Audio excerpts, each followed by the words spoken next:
Di bulan Rajablah Kangjeng Nabi di Isra Mi'rajkeun. Lain sembarangan bulan dipilih ku Gusti Allah di bulan Rajab Kangjeng Isra Mi'raj. Sebab Rajab adalah syahrullah, bulan Allah. Syaban syahru Nabi, bulan Nabi Allah. Tapi bulan Ramadan ke syahru ummati. Jadi Rajab julukanana syahri cek Allah.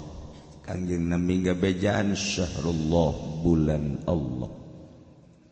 Manta kangjeng diberangkatkeun minal masjidil haram ilal masjidil aqsa, aqsa ka sidratil muntaha. Mukalamah jeung Allah cuman urusan kangjeng jeung Allah teman. Oleh-olehna lamun ti Bandung peuyeum Bandung, lamun ti Cililin wajib Cililin, Garut dodol Garut atawa embe Garut. Anu capang teh tandukna memeh batur nyana heula dihajar jegur.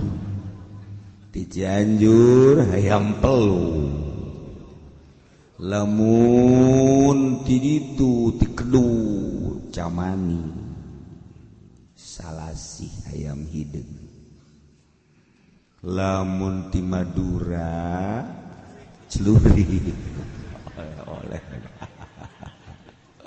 lamun ti Bali goyang Bali. Taye oleh-oleh Isra Mi'raj adalah sholat. Dengan sholat urang bakal kapanggih jeung Allah.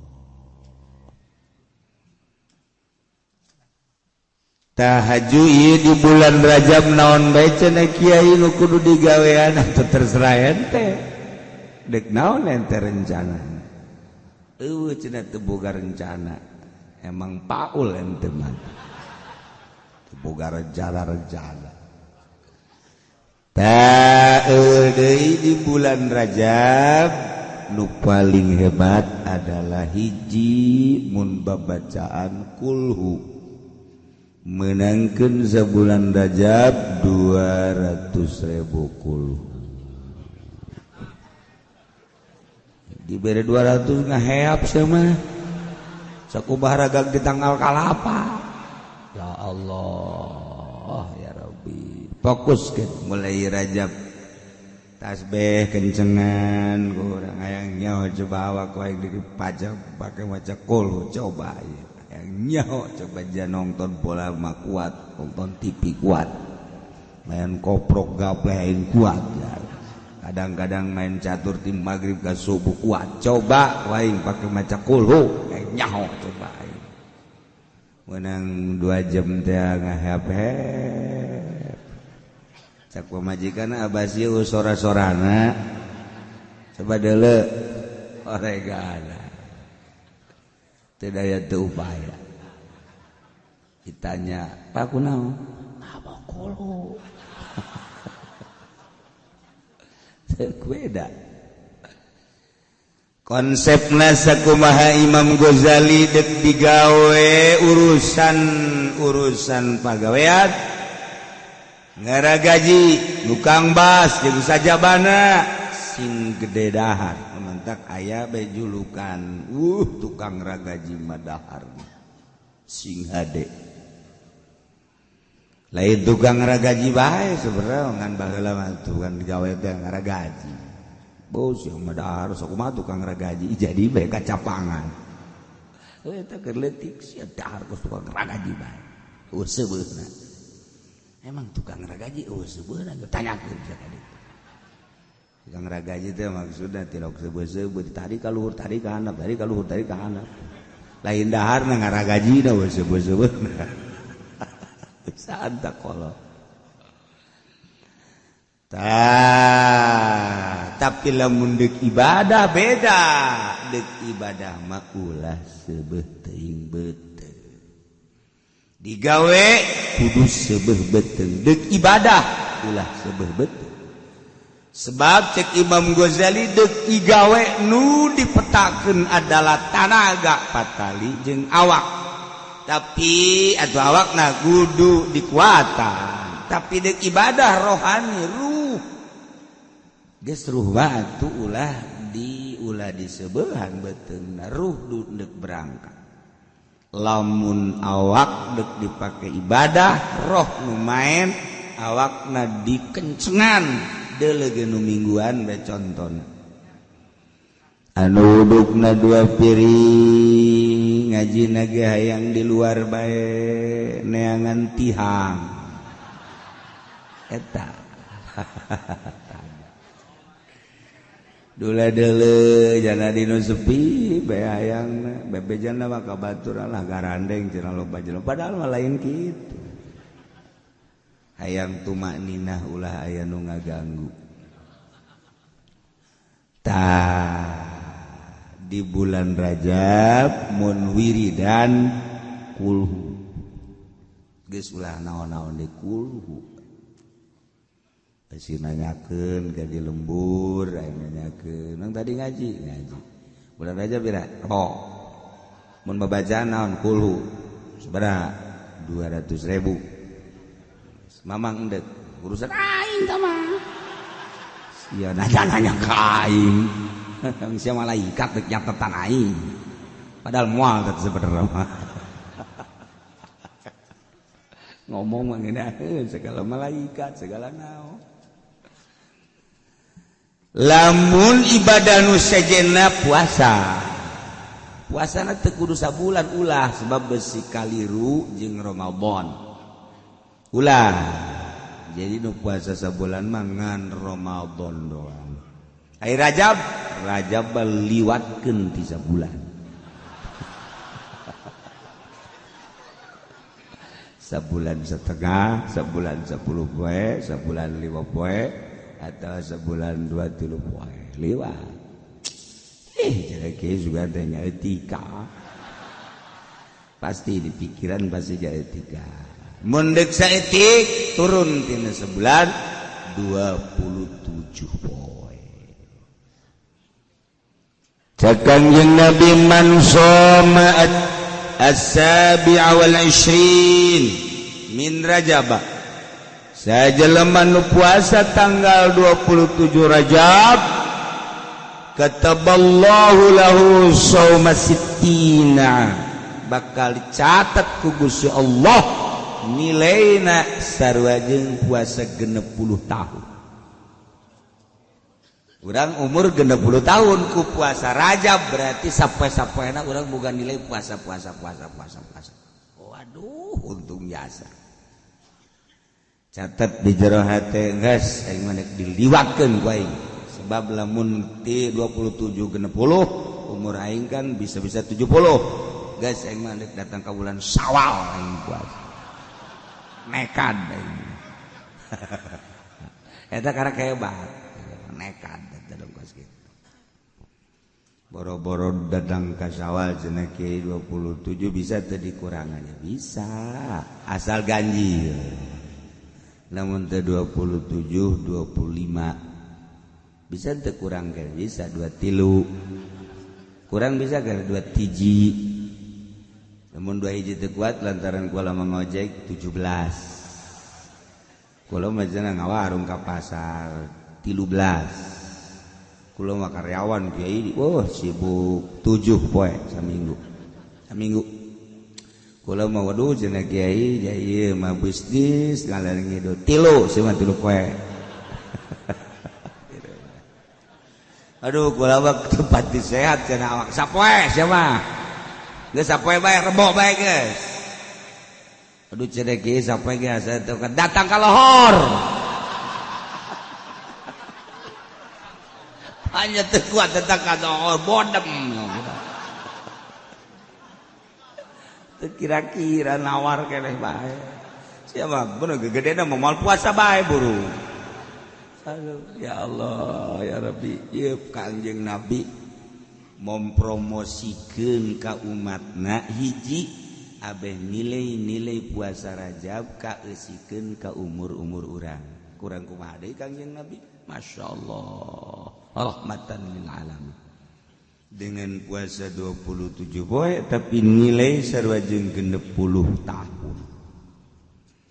Nomor kaduana Kangjeng Nabi mempromosikeun di bulan Rajab teh julukanana Syahrullahil Asab. Jadi eueuh perang di baheula ge bulan Rajab mah pake ibadah ka Gusti Allah. Masyaallah. Kiai carana kumaha carana puasa sunah mah beda jeung puasa fardu. Puasa fardu mah kudu metingkeun niat, mun teu niat dipenting teu jadi.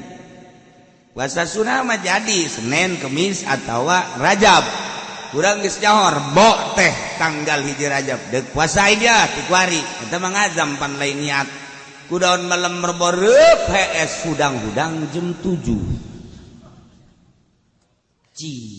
cek ada puasa teu niat keur beuti jam 7 jam 8 mikiran bayangna puasa teh ulah tak eta budak jam 7 jam 8 inget jam 9 kurang niat jadi apa masalah? Mau niat banget jam 9 jam 10 gak masalah. Niat kaulah puasa dina poe ieu tanggal 1 Rajab sunah jadi. Asal encan ngadaharna naon. Encan ngadahar naon bisa di atas. Walaupun poe jam 7 ngawuduk ngupat, aja ngopi segelas ngerokok. Karang inget, tanggal 1 Rajab niat puasa bodem teman. Ya puasa geus bohong. Puasa geus jebeg. Teu bisa. Syarat can ngadaharna naon, can minum. Nah ieu bisa diniatan ku urang puasa. Sarua jeung nu ti peuting niat. Geus dicaritakeun puasa sapoe-sapoena ganjaranna geus sering ieu mah 27 bae urang ngadoa ka Allah mudah-mudahan urang kabehan dibere sararehat dibere daek ngalaksanakeun ibadah ka Gusti Allah boh puasana boh mazakulhuna eueuh deui nu diharepkeun iwal ti hayang menang ridho Allah Subhanahu wa ta'ala. Mudah-mudahan orang kabehan dipikari ridho ku Gusti Allah. Lamun Allah geus ridho radhiyallahu anhum wa radu an zalika liman khasya rabbah. Di akhirat urang di bawah bendera Kangjeng Nabi urang Kangjeng Nabi Muhammad sallallahu alaihi wasallam komo nulis kolot buah datang buah mual karaja bahareu bahkan pemajikan lagi geus ngomong bae bapak lu kayaknya enggak nyampe nak abah enggak nyampe kayaknya ke Rajab depan cak anaknya jangan-jangan Rajab mak Syawal juga tahu kelihatan dibengek begitu jadi boro-boro malaikat anak-anak lagi guys ada tedelean lain deui Quran udah nggak kebaca kalau baca Quran aja pakai kaca tapi kalau lihat cewek mah bapak aja enggak kayaknya matanya cekas kalau lihat cewek mah bapak lu memang begitu dari dulu jelalatan matanya 2 keranjang matanya maca Quran mah jangan kaca kade tasal kaca teu kabaca henteu deui heran ini awal mah keur make kaca ge kaca dibuka kaca dibuka tolol bae eta masyaallah aya kos kitu eta ge loba eta nah iyalah urang geus datang ke bulan Jumadil Akhir sigana urang nu nambahan umur teh nambah padahal ti jatah ba urang ngurang namun di bulan Rajab ieu umur urang geus aya 59 sedengkeun umur urang jatahna 60 berarti tinggal satahun deui. Lamun umur urang 60 tahun ti Rajab kuari nu bakal eta adalah 50 tahun 11 bulan. Berarti sabulan deui. 59 tahun 11 bulan. Lamun pas Rajab bakal napae Rebo umurna 60 kuari umurna 59 tahun 12 kurang 3 poe. Jadi berarti pas Rajab geus gerane leuan kuburan. Ayo silaturahmian babaturan hampura emang enak aja payah sana ini Rajab.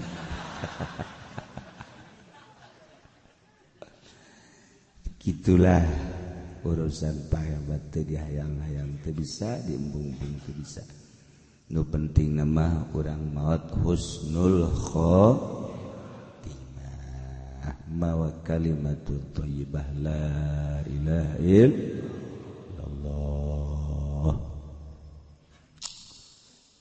Kula masuk ngabayang-bayang deui lamun jelema maot kafir angkleng-angklengan di neraka di kulub wateswanganna masyaallah kan.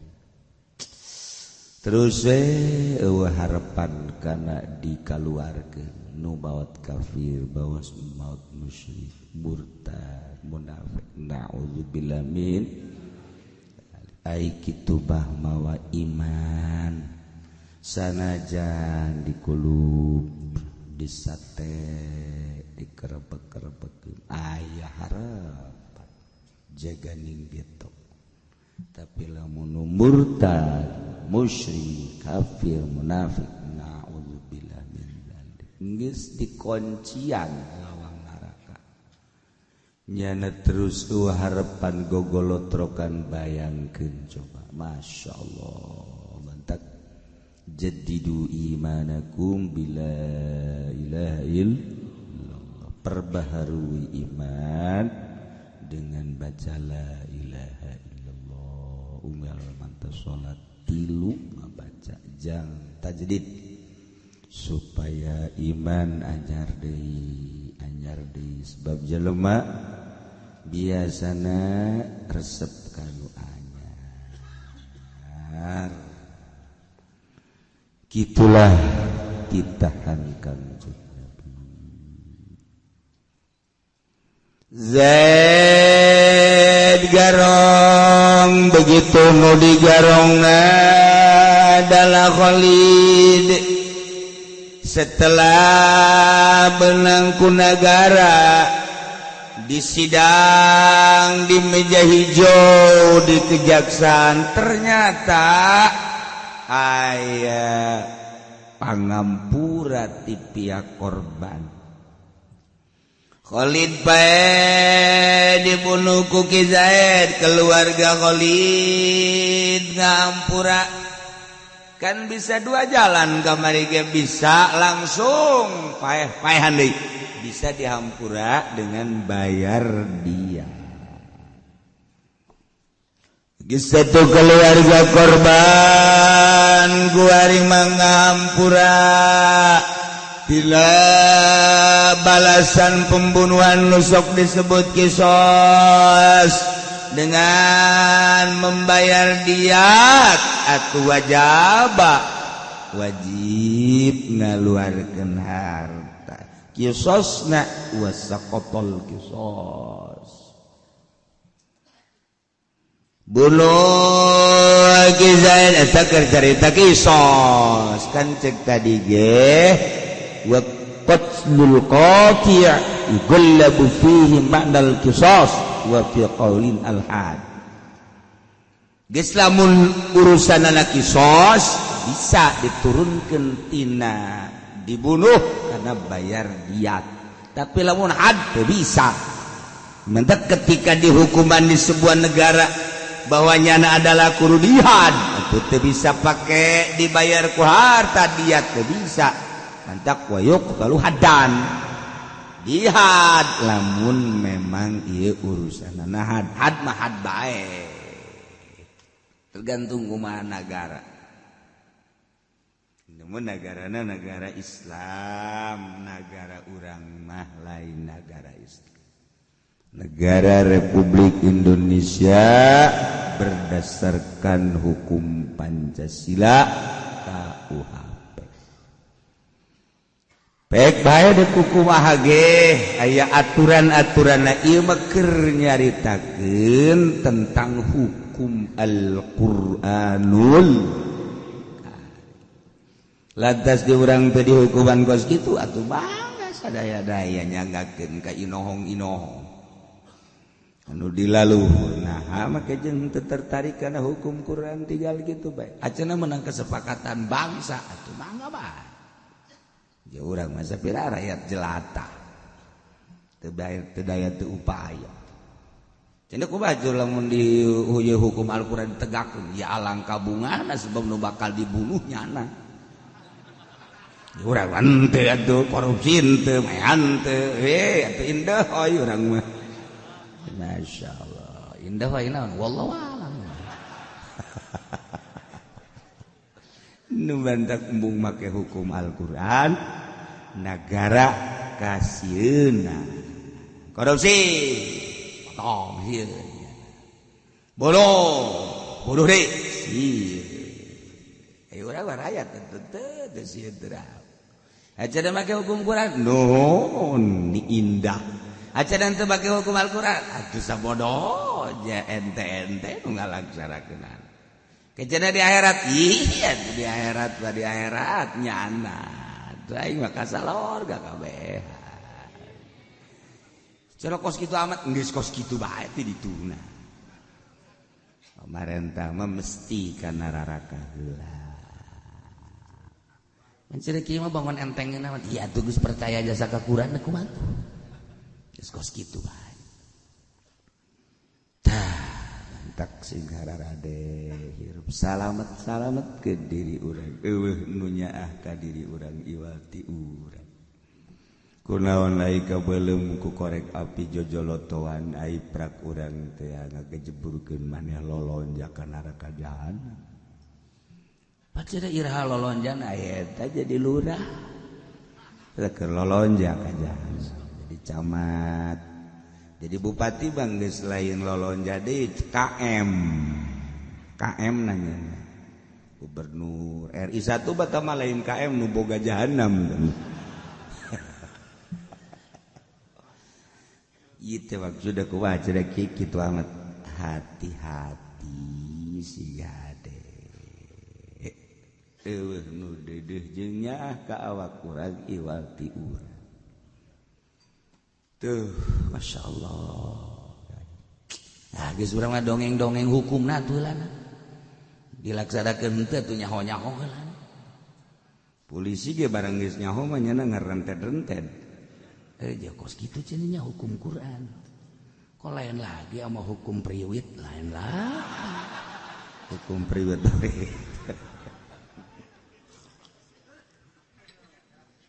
kenanya rarahonnya deris bae ai geus nyaho make di jalan ge kan nyana rada pilih-pilih oh ieu mah nu ngaji ulah ditangkep sugan we kabeleteran ganjaranna kan gitu oh ieu mah pedagang leutik ulah ditangkep karunya boro-boro jang mayar polisi nyajanana ge heseun nah ieu mah dusugi tangkep bae sanajan aya STNK aya naon tangkep bae gitu malah mental langsung minta uang saya ini kesalahannya enggak ada salah tapi minta aja iya itu bagaimana enggak bagaimana aduh Masya Allah polisi bang pakai sumpahan masyarakat sial aja secenah ya polisi memeh lagi sial aja saya punya nanu sial STNK teu mawa naon teu mawa saya yang lempang di jalan. Tapi tetepnya polisi sial ke polisi. Aduh, aing beak ku polisi. main muat teluh lah yang polisi. Padahal polisi orang hese ngamankeun jalan baik hese macet polisi hese. Polisi lamun niat ibadah gede ganjaran. Gede jasa sama ganjaran geus lillahi ta'ala nya. Macet geus teu dititah dibere duit lah bangsa 1.000 embung. Kecuali kadeuleu bangsa 100.000. Nah ini boleh. Sagala rupa ge horeng kumaha niatna urang digawe. Jadi pemerintah niat ngararapih mah atuh gede ganjaran. Itu jadi polisi niat ngamankeun watuh gede jasa ganjaran. Cak Kangjeng Nabi boro-boro utar atur di jalan ngarapih-rapih perjalanan imatatul adza fi thariq nan miceun penyakit-penyakit di jalan, gangguan-gangguan di jalan eta teh gede jasa ganjaran. Paku di jalan singkirkeun besi katabrak motor ke maduh cucuk di jalan. Aduh, dicucuk besi budak maka sepeda kempes eta ganjaranna gede. Oli di jalan yo oli kumaha lamun naik motor ke ti polese dikumbah dipel gojana. Belajar orang Batak, waduh, malah jalan di Pakuan. Orangnya ada boga bengkel di ditu. Sial teh Batak. Atuh, sakumaha nu ngabesan ban, barang retus oreng nang nyana. Masyaallah, kadzaliman kos karar itu. Dasar Batak. Saware tapi aya mun teh kitu. Nah, walau qatala lamun Zaid ngabunuh Nabi Muzaqqalin maka alat berat eta poila bihim itu kudu dibunuh deui sakumaha ngabunuh nanyana au biqati udwin ada ngabunuh megatkeun anggawata sarua poila bihim misluh. Orang dedengian teh masyaallah gari ngabunuh teh geus puguh aya make belati make golok mah kuari mah ngabunuh dicacagan diasupkeun ka karung anak embe mah eleh diasup-asupkeun masyaallah kebiadaban jelema pohara luar biasa. Nah iya lamun ngabunuh seperti eta lakukan pembunuhan terhadap pelaku seperti eta deui bae. Di akhir zaman orang dedengan pembunuhan Masya Allah ku gara-gara anak embe dibunuh, gara-gara anak kotok dibunuh, gara-gara HP ya karim HP Masya Allah terbunuh, gara-gara urusan utang piutangan seukur 100-200 ribu terjadilah pembunuhan. Ainu korupsi di negara miliaran triliunan aman-aman saja. Ya Allah ya Rabbi kosielah hukum negara anu lain make aturan Al-Qur'anul Karim. Sabodo tamanya urang anu boga negara nu nyicingan negara nu milih pamimpinna urang geus atuh diserahkeun ka urang kabeh kumaha urang deuk kumaha. Tapi tetep bae urang menghargai nenek moyang urang baheula. Sebab lurak lirik kaler kidul ieu nagara urang geus dijenengkeun baheula dengan sumpah pemuda. Maka jadilah bentuk negara urang negara demokrasi Pancasila. Tapi hasil istikharah. Sebab burung Garuda eueuh manukna anu bisa nyiptakeun burung Garuda secara hayal hanya Indonesia. Ketika ditanya kenapa berlambang burung Garuda, sebab manuk lalagaan. Asli nama horenganan butir-butir Al-Qur'anul Karim ngan ditenden di burung Garuda. supaya bisa dibawa hiber menuju wusul ilallah.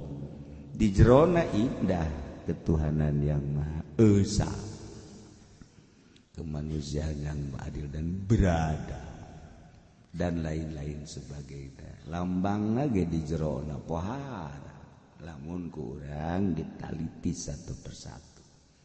Untuk baik lama ayalah pendidikan Pancasila. Ayolah budak sekolah ke Pancasila ada berapa? Anak orang tanya, pagan Pancasila encan. Pancasila ya sabaraha 7 gitu. Nah raracoki anak aing apa guruna sih? Jadi 7 gitu. Tah, jadi baheula papan Senen bae orang kenaikan bendera maca Pancasila. Asal 17 Agustus kabeh bergerak di rapihan, pagar-pagar di putihan. Bilik-bilik di kapur, Masya Allah, karasa di 17 Agustus. Dangdur dupang gedena diiring ke lapangan. Jang camat. Dangdur. Hui dupang gede kira di kontes-kontes. Eta teh naon? Rasa bersyukur, mensyukuri kemerdekaan. Gila, karasa. Malah datang kaya anu naik sepeda ti peuting teu bisa ngagoes tangkal kadongdong di kapur pajar pocong. digoes gagubrag di dieu. Bacaan ku nyantin bitik Fatihah, palak binas datang ka ayat kursi. Sial da pocong. Teu daek indit-indit. Ngoser datangnya nah dicekel horeng lain pocong. Tangkal kadong itu paingan ayat kursi temempaan. Tangkal kadong di ayat kursian. Jadi nu borangan mah kos kitu. Kalakuan sorangan horenganan tangkal kadong nage nang nyana motongan. Nang nyana ngapur pohoan. Eta bageula kos kitu. Hari teh jauh Agustus teh jauh kegiatan. Selagi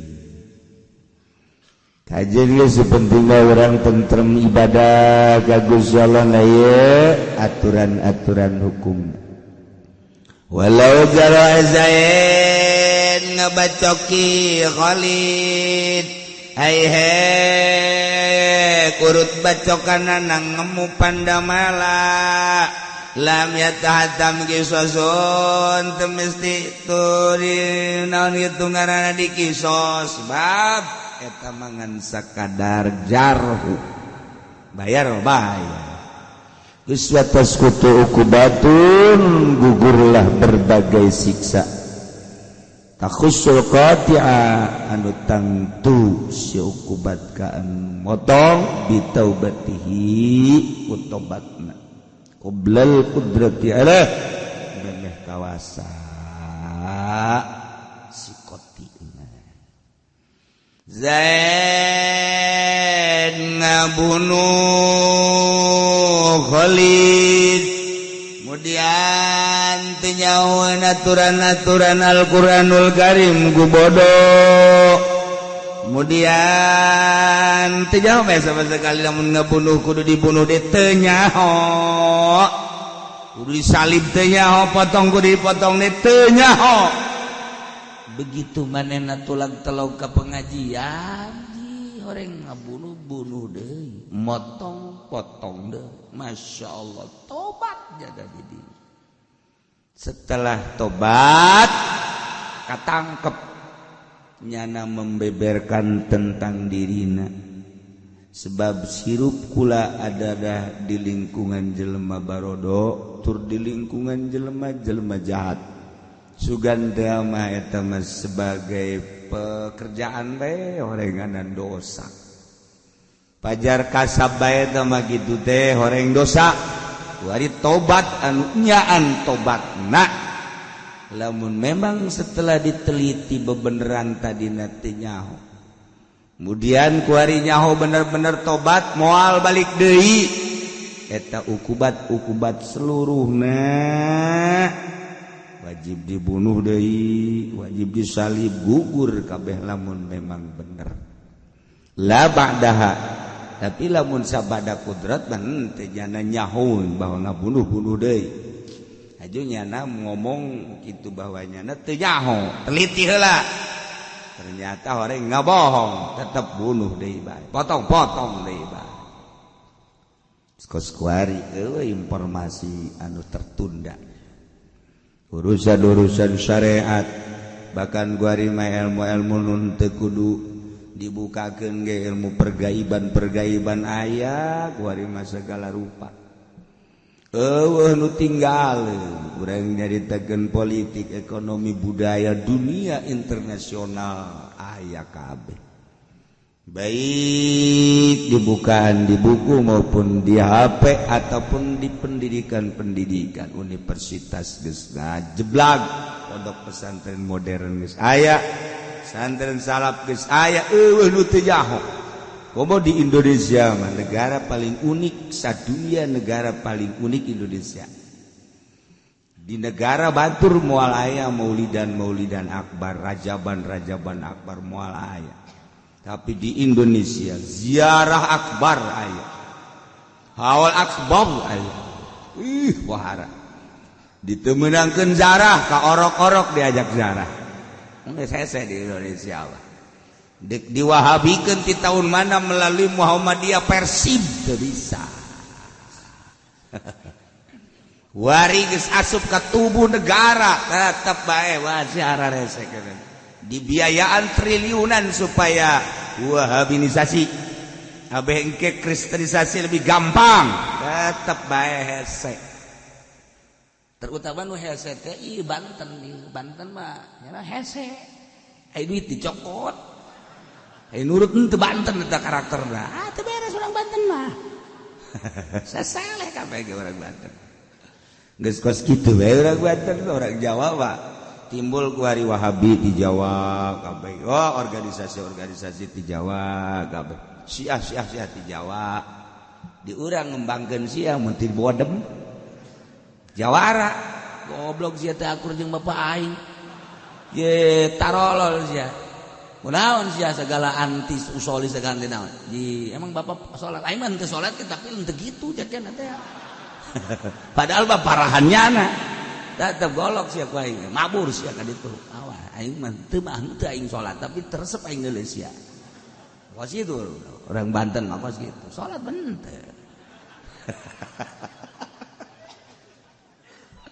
badak timbul organisasi di Banten mal aya organisasi di Banten nu aya ge jangan teu paham ilu ka NU teu paham NU ilu ka Muhammadiyah teu paham tos kumaha organisasi mantak teu jaho nyana sebenarnya mah dijadikeun dewan suro tapi teu jaho aya aing emang aing naon ieu jangan teh heuy sia suro suro naon goblok teu coba teu jaho geus anu mah aing mah cenah pokona mah duit bae geus kitu hese urang Banten ieu bermunculan di Indonesia lain lalagan teh bae nanya bae ka kiai di anu aya eta tah aya pendidikan tafsir ceukna teh eta kumaha bagus henteu atuh ai guruna teu jelas bae ulah namun cak kiai ulah mah dibeuleum bae ku sia mah di bulan beuleum bae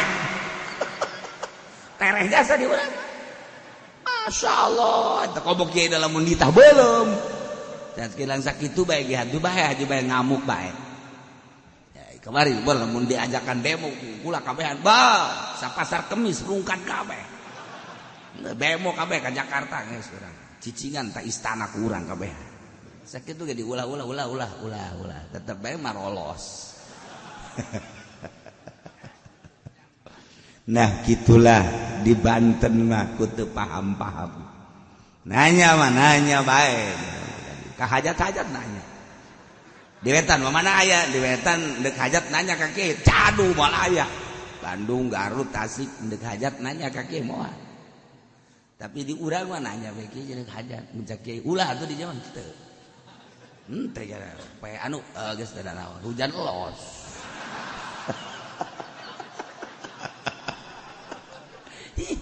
udah kulon mah kos karar itu calon lurah nanya ka kiai cak kiaina kaluarna kudu jam 3 nurut aja teu menang jalan hareup jalan tukang nurut sia kudu kurubusan ka kebon nurut bae awas jangke awas sia jangke lamun naik ka panggung ih kopeana palang gede palang tungtung nama kurubusan ongko kopeah malang ongko menang teu